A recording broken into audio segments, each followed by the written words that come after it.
Welcome to Healthy Skeptics, where we take a no BS approach to holistic health.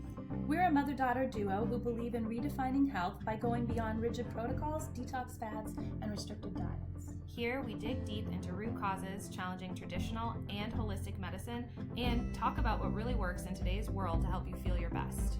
Join us as we sift through the noise, tackle myths, and offer real insights into holistic health with a healthy dose of skepticism. Welcome back to Healthy Skeptics. Yay. Okay, so today we're going to do something a little fun in light of the new year, I think. Last year, I actually really want to pull these up. Okay. But last year on Instagram, I posted what I thought the 2024, like my health predictions, what I was expecting to be really trendy in 2024 for health and wellness. Okay. I haven't looked back at them. So I'm going to do that here on the podcast because I want to see if I got any right. But so now we're going to try to do 2025. So we're going to do 2025 with a little bit of a spin. So I have my predictions. I think I went through them with you. So I think you agree with all of them. Yeah, I think for the most part. So I have my predictions. So we're going to go through, talk about each one and like give it a thumbs up, thumbs down. So you know. It's like little movie reviews. Yeah, thumbs up, thumbs down. So you know what actually is worth paying attention to in 2025 and what you should basically just like. Not wasting your money. Yeah. So, okay, should I pull up my old ones? Can you get I'm going to see if I can get it. I mean, no, I can never get anything quickly. But do you I know remember any of them? Oh, no, you know where I can find it really quick. Do you remember any of them? I remember I talked about the Oura Ring, which I think. And there you are. I did it. I went full in on the Oura Ring trend. I think it's worked really well though for clients that we've had using it and things. Love it. Yeah, it's kind of cool. If I'm honest, I think that was going to be your incredibly Christmas present if helpful. you didn't buy it a few months ago. Oh, I know. I couldn't wait. Okay, I thought it. Did you remember any other ones? Are there any others that you can think of that I would love it if people that are listening put theirs in before we say anything. Like, did you hit any, like, do you have any predictions? I think that'd be kind of fun to hear what people think. Well, you could if you wanted. I thought I had them. I didn't. Okay. Well, we could just jump in. Yeah, sure. Okay. So I think one of the biggest things that I see as I'm talking, I'm going to keep scrolling because I still want to. You want to find them? Find so them. You can interrupt our 2025 and then go, hey, I found it. You post a lot. So you have to scroll like way back. I post so much. No, I wish there was a way to search. I do wish Instagram had that function. I've tried to do that sometimes. Like I want to find a particular post that I saw a while ago and I'll go on to Instagram and hit the search and say accounts or whatever. And it's like, you can never find it again. If you didn't save it or send it to somebody, that's it. You're done. You cannot. Okay. So I found it. Oh, great. What I did was though, I put wellness trends 2024 that I was actually excited about instead of, but I still think, but they're still predictions. Okay. So number one, syncing sleep to circadian rhythm. So I think because of hormone or because of like Oura Ring and people being very focused on their sleep quality, right, that this was becoming more popular. I was seeing a lot of circadian rhythm. I still don't think that it became as popular as I thought it was going to in 2024. I think we could do more. Because the app came out. The circadian rhythm app came out at that time. Yeah. Tech detoxes. So people getting off social media. Just like really, well, no, I think that people became more aware of their social media usage, and there's a lot more apps that are like helping people restrict the amount of time they spend on social media. Okay. Again, if it blew up, I don't know, but that was one of my things that I was excited about if it was going to happen. From a health perspective, I mean, it's nice to get off. This one, again, okay, so I guess these are me being a little bit more hopeful. I think I really want slow travel to happen more. But I predicted that more low-key vacations. in I 2024. mean, like staycations, because those are things. Yeah, but I think like I said an increasing amount of hotels and properties featuring sleep supporting amenities, staycation packages, laid back activities like nature walks, and lodge like layouts so that people can avoid seeing other people. Which I still think this is very attractive. Funny. But I think it'll continue in 2025. Okay. So basically you want a tree house somewhere where you don't have to see anybody, but have all the services available to you. Okay. Yes. Got it. In the middle of the woods. Yeah. Okay. Yeah. But like luxury. Yes. Yes. Yeah. And people come to the lodge to give you massages and deliver food. Okay. And then the fourth one. Whatever where you're on. Pay attention to the numbering. Mushrooms. Oh, medicinal ones? You were excited about mushrooms? Well, I think both. I said food mushrooms, not psilocybin. Oh. But they both became very popular. Adaptogenic mushrooms, blowing up. Yes. They were always creeping there. in, but I feel like even more so now. And we talked about that. We actually did a live on, like, we had someone on who created a product that had adaptogens in it, but then we started talking about how those are not therapeutic. No.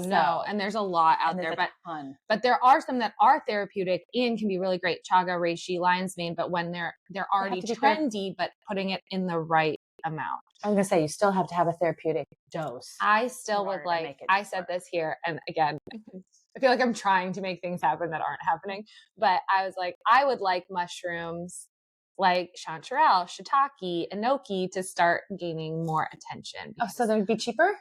It's cheaper, but the nutrient density in those mushrooms, like, yes, the chaga, reishi, whatever, like there's all these adaptogenic properties, which are great. Adaptogens are tricky for the individual. So again, side note, but some of the other mushrooms, like food mushrooms, other fungi mushrooms that we're eating in our food actually have extreme benefits on nutrients, which help our minerals, which help. Yeah, well, and a lot of those though they're hard to find in your general grocery stores. Yeah. And they're expensive when you do find them. Yeah. So so those are my 2024. Those are completely different than what we're going to talk about today. Yes. I was being very positive, I guess, going into 2024. Not that I'm not positive. But now we've moved into sarcasm positivity versus just positivity. Because it's just getting out of hand. Everything is. So, okay, 2025. Okay. Here's the first prediction, which personalized wellness, which is a yay. It's a yay to a point, but I think it's go ahead. No. Go ahead. Finish your thought. Sorry. I was just going to say, but what we do with personalized wellness, which is sit down, have a long conversation, really take in every single aspect of someone's medical history, interpret it, and then and their life and like how's their life going? Routine. Routine. Exactly. And then actually co-create a plan together that will work for long-term health. What we're seeing, that's great. Yay for personal wellness, personalized wellness. What we're seeing trending, and I think what's even going to become more popular. I'm not going to like this, am I? Well, it's personalized wellness to the point of like people doing genetic specific diets. So you get tested, like DNA testing, and then you have a diet that someone makes based on your genetics. Okay, so I think is going to get really popular. I'm a little confused on that. We'll circle back. Okay. The other thing, so like MTHFR focused diets. Okay. So if you have, so I'm sorry. The other thing. That's a methylation problem. Yes. But people are. What are you eating specifically that's going to be helping that besides liver support? Okay. Which is liver support. Okay. But my point is, there's a lot built up around people doing DNA testing. Honestly, if you think back about this. We used to run a DNA test, which technically we still do, but we haven't done it in a while. Right. But we used to do it when we were really, really focused on postpartum women, the very beginning of Chic. Correct. On pregnancy. Yes. And we ran the DNA test. Yes. To help with personalized wellness based on the DNA test. But that was more for like those were for people who had experienced miscarriages, had terrible postpartum, and in another pregnancy, trying to identify what those SNPs were that, and then help cause their thyroid to be crazy during pregnancy or whatever. Yeah. The difference was when we did it, we used it as a piece of the puzzle to create a plan. I think what's happening and what you're going to see more of is that, but people like AI generating diet plans. You do not want to go down the AI route. I'm just saying, I think that's going to go, I think that's what's going to happen. I think there's going to be more genetic specific diet plans for people because people are very interested in genetic SNPs and all of this stuff. I think we put too much emphasis on, not that it's not important. I think that to put all your eggs in that basket is a mistake. So you're saying, as an example, I'm just trying to wrap my head around this. Mm-hmm. So you're saying, as an example, yeah, I would do a DNA test and I would find that my body's ability to create selenium for all the different reasons. Right? Mm-hmm. I'm low and I can't absorb it. I don't process blah, blah, blah, it. So now I'm going to focus on selenium rich foods because the SNP said I have this problem. And that's the problem with this, is that your genetics are, those mutations are turned off and on. Mm-hmm. So you're doing, again, a test on genetics that don't change. It's not like a blood test. I mean, your genetics are your genetics. Mm-hmm. But now I could make some changes in my lifestyle or other things instead of now I'm going to go pay God only knows how much money to get a DNA test so that someone can write me a nutrition plan that probably isn't going to do a whole heck of a lot for me anyway. So because we have no way of knowing if those are on or off. Exactly. And so what's the point? Symptom-wise, but yes, there are much better ways to do personalized wellness than this, but I think it's going to become more popular. Okay. That's my prediction. All right. Not happy. Take it or leave it. We're supposed to do thumbs down. I'm doing a big thumbs down. Okay. How about you? What's your vote? Thumbs up. I think if personal wellness goes in the direction that we would like to, we do it. Thumbs up. I think in the direction that I'm predicting it goes with AI. I don't know. I'm just assuming that that AI is going to become more popular with this, but DNA-based nutrition, I think things like hormone tracking and then cycle eating for whatever your hormones based on your genetics. No, separately. Oh, okay. Like I think people are going to get really into. Sorry, you skipped. Like they're just think about it from like a really personalized. So here's your hormone tracking as we do, right? Mm-hmm. Like here are the phases, and then getting really specific into how you should be eating for each phase. Again, that's great, but like most people aren't even understanding the basics. That's so complicated. Like we're just complicating everything. Well, do you remember that whole seed cycling crap that was out? Okay, but we're not going to go there. No, I'm just saying. I got lots more predictions to talk but okay, about. Fine. I'm just saying that people, okay. I'm sticking with my thumbs overarching, down. I think we're just, we're trying to personalize wellness to the point where it's becoming way too in the weeds specific. That it's not going to, I think it's going to confuse more people and honestly add stress. Correct. Second prediction. Okay, moving on from that. All right. Focus on nervous system. Okay. That's there's a lot already on nervous system. Nervous system is becoming a buzzword in health. Nervous system work is amazing. Nervous system support, the importance of our nervous system as like the backbone to all of our health. I love all of it. Mm-hmm. However, what we're seeing and what we're going to see more of is breathworking apps and workshops, focusing on different things that focus specifically on how to get people more into a parasympathetic state. Okay. Meditation, more calming practices, more like vagal nerve stimulation workshops. A vagal nerve stimulation workshop. Okay. I'm just imagining a whole row of bowls of ice water. Yes. Okay. Now. But I'm going to charge you $30 a piece or $50 or $150, depending on the surroundings. Okay. Now. Sorry. I think that this is good. In theory, it's great. Most women today are very sympathetic dominant. We're stressed out. Yeah. We live go. Nobody understands how to calm down. And we have a lot of nervous system issues, cortisol driven issues. Because most women are living like males. Yes. So the issue, but problems. So I think overall it's good. Mm-hmm. 2 issues I see with it. One, we're still not addressing why you're living a lifestyle that's making you need all of these tools all the time. Right. The tools are good and they can help strengthen a parasympathetic. It's kind of like weight training, as I say. You need to strengthen that. It can be really great to help in the beginning, like calm yourself down, but then you actually need to address why you got stuck in that state in the first place. Because again, we're just then throwing more stuff, more practices and more things you have to do instead of actually getting to the root of the lifestyle issue. Why are you somebody that's type A, which could go all the way back to your childhood and crap you haven't dealt with, or just understanding that you have to create a different way of living, but that's my big issue with that, I think. But they're not bad. They're not inherently bad things. No. Does that make sense? Yes. So I think the trend that you're going to see is more about people going for events. And we used to talk about this all the time.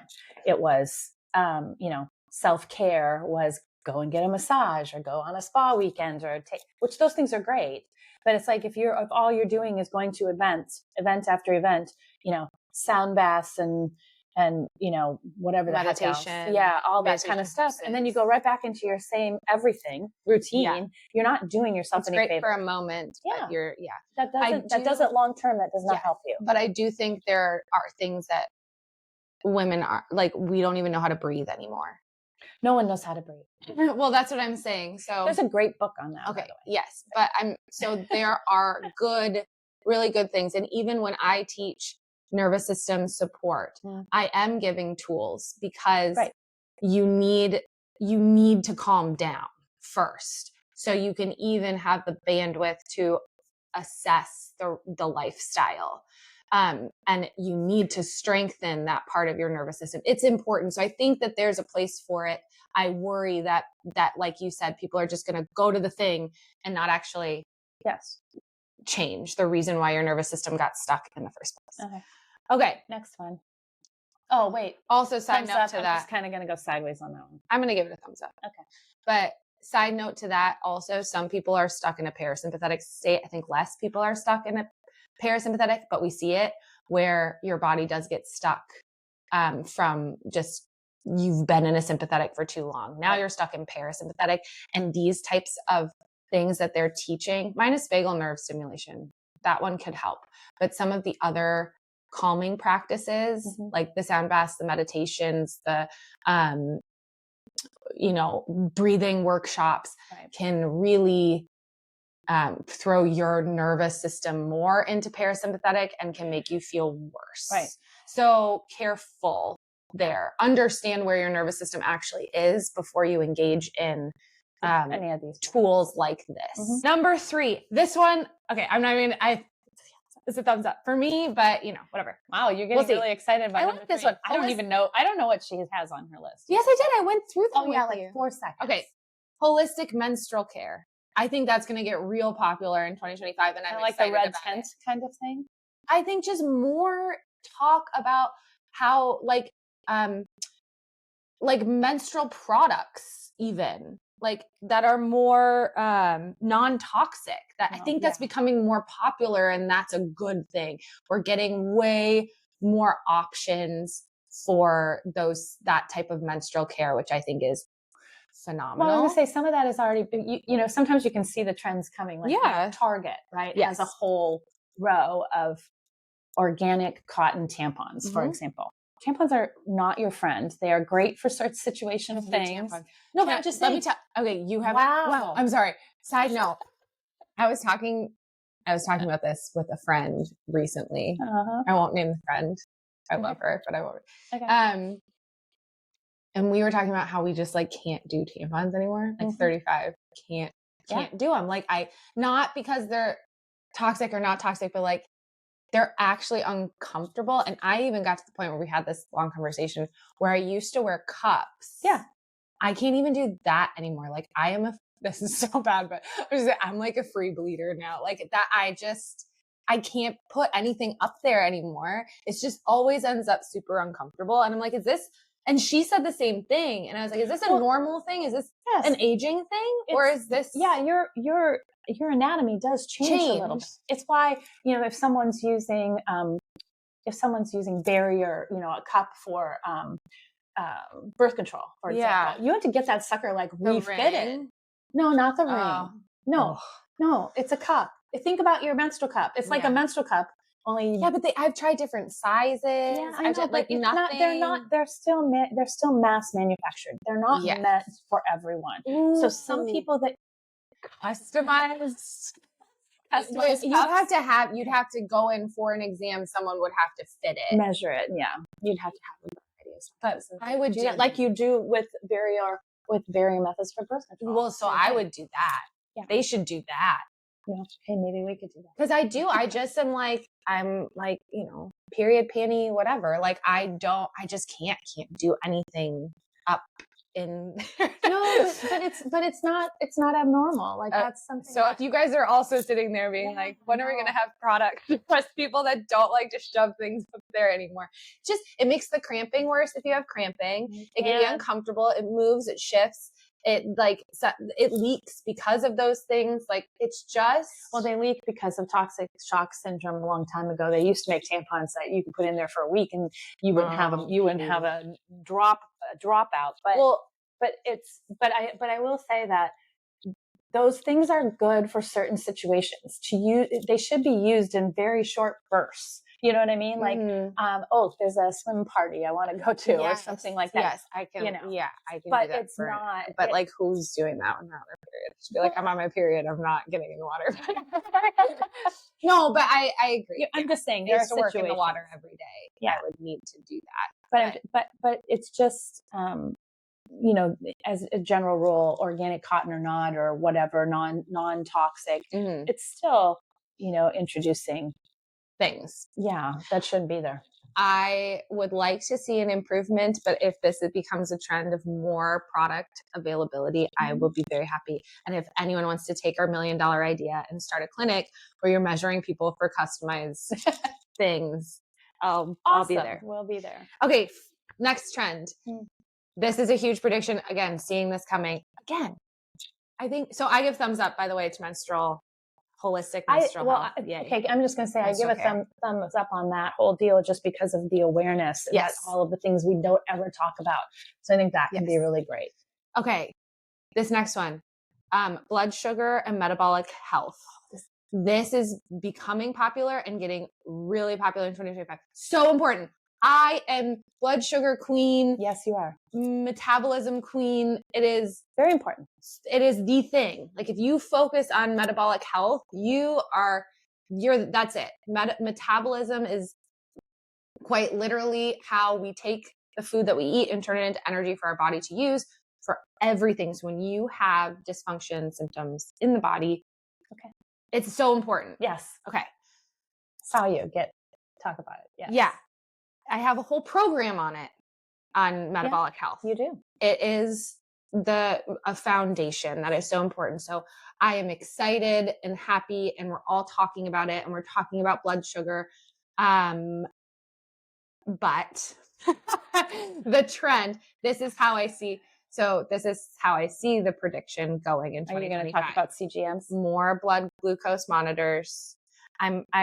I feel like we're going to see more low glycemic eating plans, which I feel like we're reverting back. That's just wrong. We're still seeing more on fasting and more cutting, like lower carb diets. Again, we're still, I think we're still, that's more what it's going to look like. While we're talking more about blood sugar and metabolic health and the importance of, we're still going about, and I think the trend is still going to continue in the blood glucose monitor trend and the focus on those things instead of what actually impacts it and drives your metabolic health.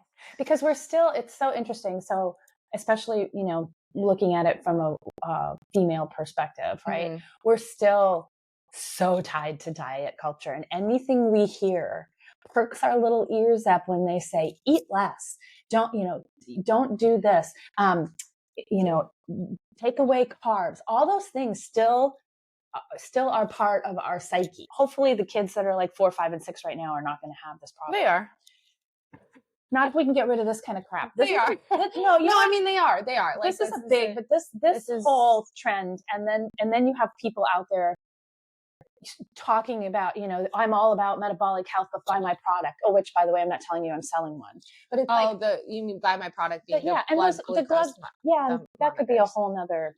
We should do we should do a technology podcast, because that's a whole. I could talk about that for 25 minutes. The big thing about blood glucose monitoring or anything when we're talking about blood sugar is we're talking about the impacts of blood sugar, but we're not talking about actually the correct ways of managing. Right. And slapping a blood glucose monitor that shows you're having a blood sugar response to food, which you're supposed to. That you're supposed to have.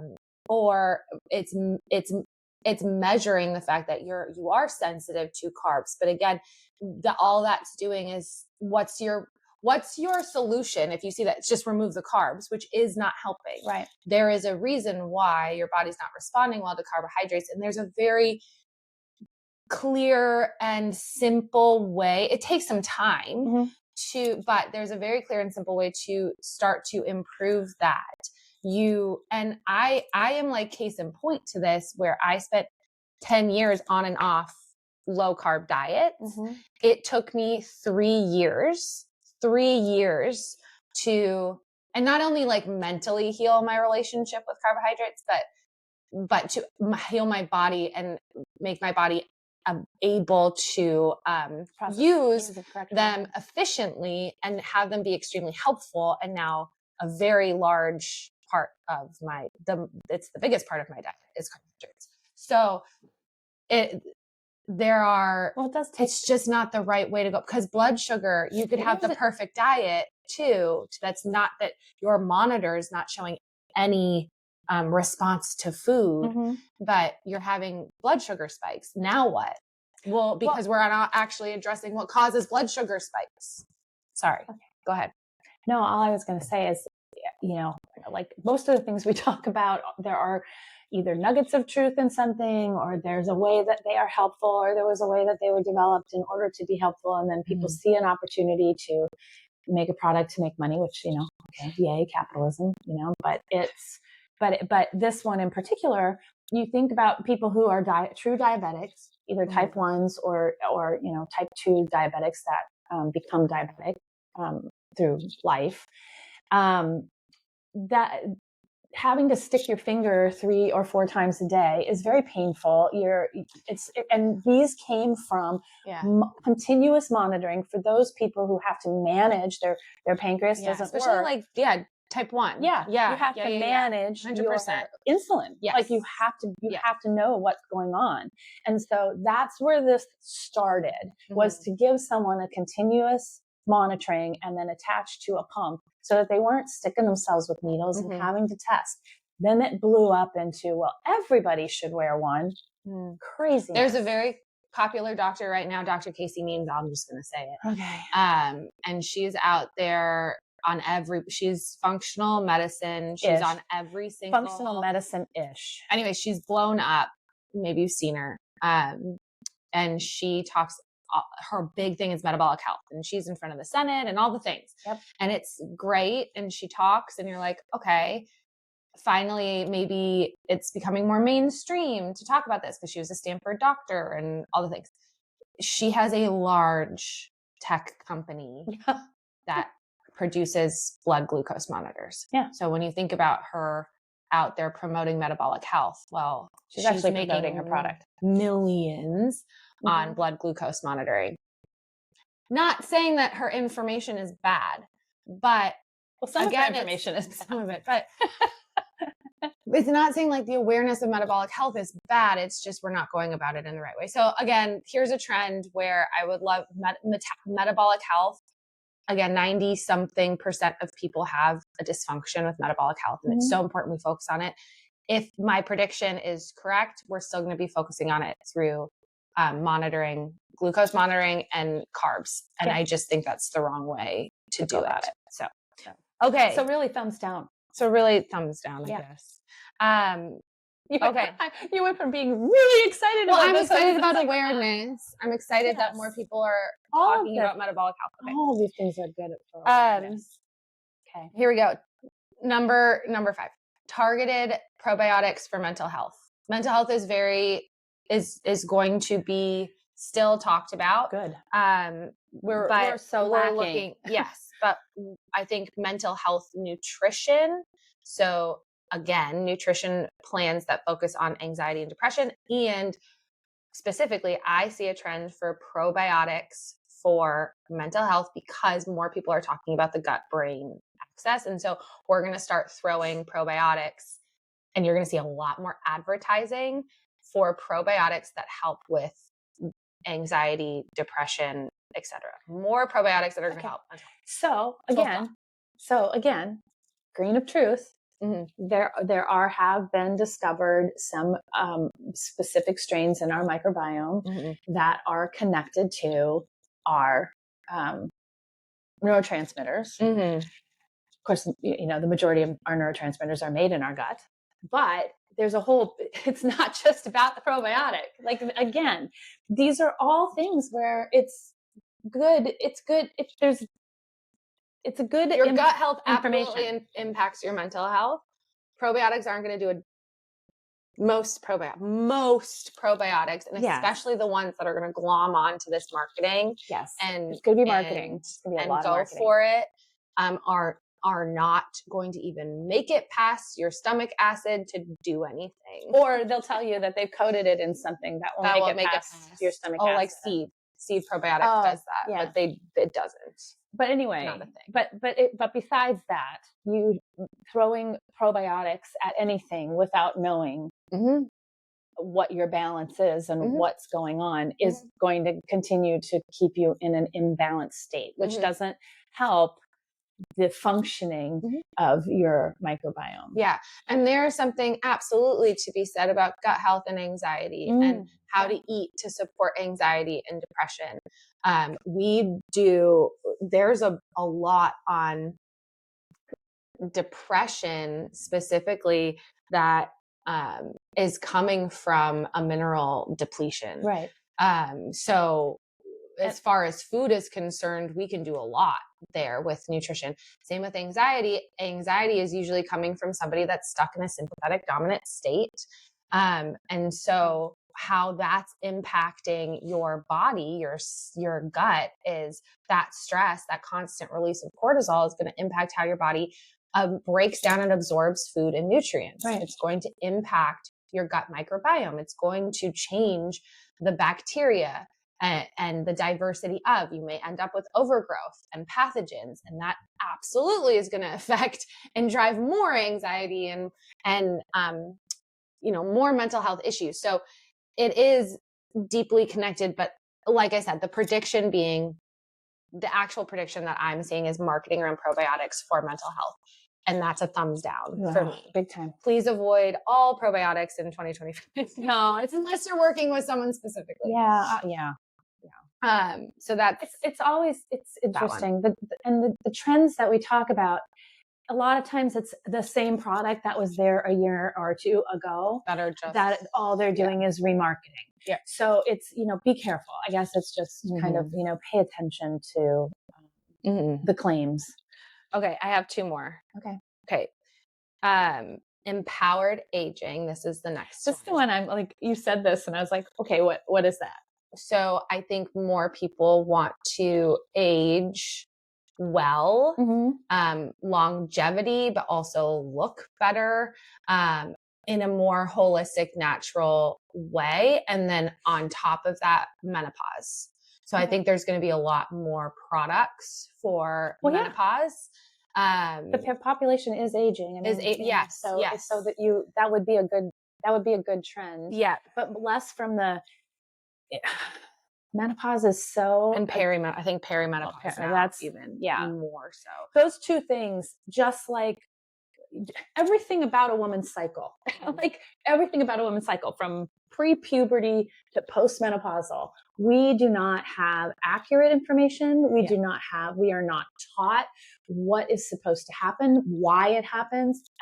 It's like there's so much, and then there's tons of misinformation that keep getting passed from girlfriend to girlfriend, that it's just, it's like, this would be really good if there was a positive focus on it. On education. And so, are you talking about having a positive focus on education? More education for this. I also think epigenetics is becoming the study of longevity and how, effects of multiple things have on our, so many pieces I could talk about, but just in general, how our skin ages, how our body ages, how our cells age, all those things are being studied at a micro level. Well, I think so. You're in 2025. You're going to hear a lot about mitochondria. Well, yeah, and I said and that's part of like the epigenetics thing. I think is going to be a big thing because that's talking about longevity, and longevity doesn't necessarily mean years added. It's talking about being very healthy for the years that you have. So and looking better and not aging as quickly, right? And so I think mitochondria is going to be a buzzword. I think so in too. 2025. Yeah. And if you don't know, I was going to say, you want to say what's mitochondria, Kate? What mitochondria is? It's essentially just like your energy, your energy cells. And when I say that, I'm talking about, again, from the standpoint of energy being, our body needs all of that all the time to do anything, right? To grow new hair, to grow skin, to breathe, think, digest food, produce hormones. We need energy, and mitochondria is the health of your cell, and from an energy standpoint. Right. So again, you're going to hear all these sciencey words in 2024, and then they're going to sell you the things that are going to help your mitochondria. We're just talking about, again, how is your body efficiently producing energy and utilizing the energy throughout your body. And if that is going well, you're going to age well. Yeah. Yeah. And, so it's just fancy ways that people are going to start to make more money, to make products to sell you. Yeah. And then also I think a lot of cooling pillows and lubricants and all to really target the perimenopause, the 40s, 50s. Okay. And my thought on all of that is those are not necessary if you're internally healthy. Hot flashes are not a rite of passage. They're uncomfortable. You shouldn't really be experiencing them if your detox system is working properly, if your hormonal system is communicating your well. HPA axis is working well. So I mean, creating more products to deal with the symptoms of a dysfunctioning system. It's just kind of like, it'll make you feel better for the moment, but those should, honest to goodness, like when you go through menopause, it should be like, yay! Yeah. No longer do I deal with a period. I don't have to worry about getting pregnant. All those things are just, the good side of it. And that's the way it should be. Yes. And we can do deeper dives on menopause and perimenopause, but just overall trying to prevent you guys from getting sucked into whatever marketing is coming our way. Yes. So there you go. Last but not least, this one's my favorite though, because I think this is very true in 2025. Back to basics. Oh, this would be nice. I think thumbs up after all of those things that we just said and more products coming at you and more marketing. I think a lot of people are over it. I think in 2025, we're going to see more in simplicity and health, getting back to the basics of just like food and movement and rest and getting enough sleep and hydration and like the things that we all know that we should be doing. Maybe that slow travel will come around this year. Really like more slow travel. But I think the things that we all know that we should be doing, and maybe we need a little bit of support around how to implement those. So we're getting that type of support and not all of the protocols, supplement detoxes, and all the things I think we've figured out. Yes. A lot of people have started to figure out that this crap doesn't really work. Yeah, most of it works for a second. Like, I felt really good last month. And then month 3, you're like, oh my gosh, And as holistic medicine and functional medicine have picked up in the last 5 to 7 years, it was great, and all this fancy stuff, and oh my gosh, I can heal myself, and all these products, and they're natural. And now we're coming on the other side of the hump where people are like, well, that didn't really work like I thought it would. And here I am 5 years later, and I still have all these things. And I think 2025, we're going to see more just simplicity. Yes. And my goal for 2025 is actually to talk more, provide more resources and tips and help in this department, because we need more simplicity around health. We need more support in the basics and how to start to put together a life that is just these basic things that are going to support you long term. Yeah. They're simple, but they can be hard when you haven't done them in a really long time, or I understand I should be sleeping better, but I don't, and I don't know how, and I can't do what they're telling me to do, and well, it's so much. It's so much. It's so much. It's just you can't keep up. Yeah, that's what I would love to see. And I do still love personalized wellness. I think there is a time and place, because we need to understand your individual body, your history. Everyone is different, needs different things, even from a routine perspective. Right.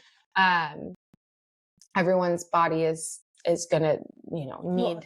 Well, it just responds differently.